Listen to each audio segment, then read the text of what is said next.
গ্রেপ্তার হয়েছেন, আমি মনে করি যে এটা অল্পের মধ্যে বিষয়টা বড় আকারে যায়নি, আমরা বেঁচে গেছি।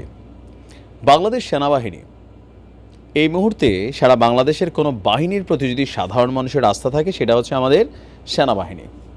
তবে এই ডক্টর ইউনূস সরকারের এই শাসনামলে সেনাবাহিনীকে দীর্ঘদিন যখন মাঠে পাবলিকলি তাদেরকে রাখা হচ্ছে, তখন কিন্তু একটা জিনিস হচ্ছে, বাংলায় একটা কথা আছে, সঙ্গদোষে লোহা ভাসে। যেই সেনাবাহিনীর জায়গা হচ্ছে ব্যারাক, যেই সেনাবাহিনীর জায়গা হচ্ছে যে দেশের দুর্যোগ প্রবণ অথবা বিশেষ জরুরি কোনো অবস্থায় তারা রাজপথে নামে। সেনাবাহিনী রাজপথে থাকা মানে মানুষের মধ্যে এক শ্রেণীর মানুষ, আমরা যারা আমজনতা আছি আমরা নিশ্চিন্ত থাকি, আবার যারা লুটপাটকারী, যারা দুর্বৃত্তরা, তাদের কলিজার মধ্যে ভয় কাজ করে। তবে সেনাবাহিনীকে দীর্ঘদিন যদি আপনি মাঠে রাখেন পুলিশের বিপরীতে অথবা পুলিশের বিকল্প হিসাবে, আইনশৃঙ্খলা বাহিনীর বিকল্প হিসাবে, সেইখানে কিন্তু এই সেনাবাহিনীর যে স্পিরিট, এই সেনাবাহিনীর যে ট্রেনিং, এই সেনাবাহিনীর যে আত্মমনোবল, সেইখানে কিন্তু নানান ধরনের ঝামেলা তৈরি হয়ে যায়। আজকে যে ঘটনাটা ঘটছে সেটা কিন্তু তারই বহিঃপ্রকাশ। তো আমার মনে হয় আইনশৃঙ্খলা বাহিনীকে নিজেদের দায়িত্ব বুঝে নেওয়া উচিত।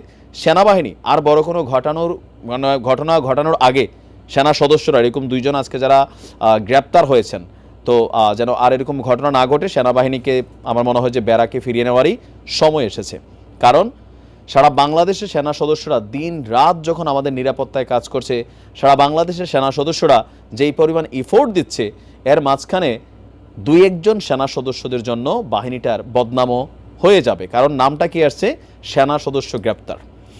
রাজধানীর বনানীতে ডাকাতির প্রস্তুতির সময় দুই সেনা সদস্য সহ 4 জনকে গ্রেফতার করেছে পুলিশ। বিষয়টা কেমন নেগেটিভ একটা ইমপ্রেশন ক্রিয়েট হয়েছে আপনি ভাবেন।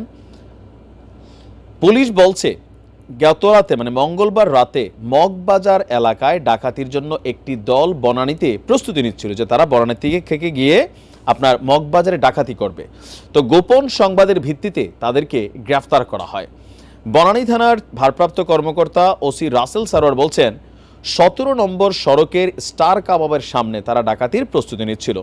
সেই সময় সেখানে উপস্থিত থাকা আরও 2 সেনা সদস্য সহ 3 জন পালিয়ে যায়।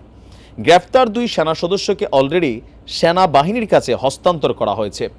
অন্য 2 জনকে আদালতে হাজির করে 3 দিনের রিমান্ডে নেওয়া হয়েছে। তবে গ্রেফতারকৃত সেনা সদস্যদের নাম প্রকাশ করেননি ওসি সাহেব। এটা আমি ওনাকে ধন্যবাদই দেই, কারণ সেনা আইনে তাদের বিচার হবে। আরও 2 সেনা সদস্য সহ 3 জন পালিয়ে যান, তার মানে 4 জন সেনা সদস্য এই ডাকাতির মধ্যে নিজেদেরকে ইনক্লুড করার চেষ্টা করছিলেন। এখন 2-1 জন মানে সেনা সদস্যের দায়ভার কি সেনাবাহিনীকে নিতে হবে? অবশ্যই না। পুলিশের মধ্যে এমন অনেক ঘটনা ঘটে, র্যাবের মধ্যে অনেক ঘটনা ঘটেছে, বিজিবিতেও ঘটে। তবে ব্যক্তির অপরাধ প্রতিষ্ঠানের না, এটা আমরা সকলে জানি। কিন্তু ওই যে যখন এরকম একটা পরিস্থিতি তৈরি হয়, এটার তো পজিটিভ নেগেটিভ একটা ইফেক্ট তৈরি হয়। আমরা মনে করি এই সেনাবাহিনীকে দীর্ঘদিন মাঠে রাখার ফলে পাবলিকলি ডিলিংস করতে গেলে, আমরা পাবলিক নিজেরাই তো ভাই খারাপ।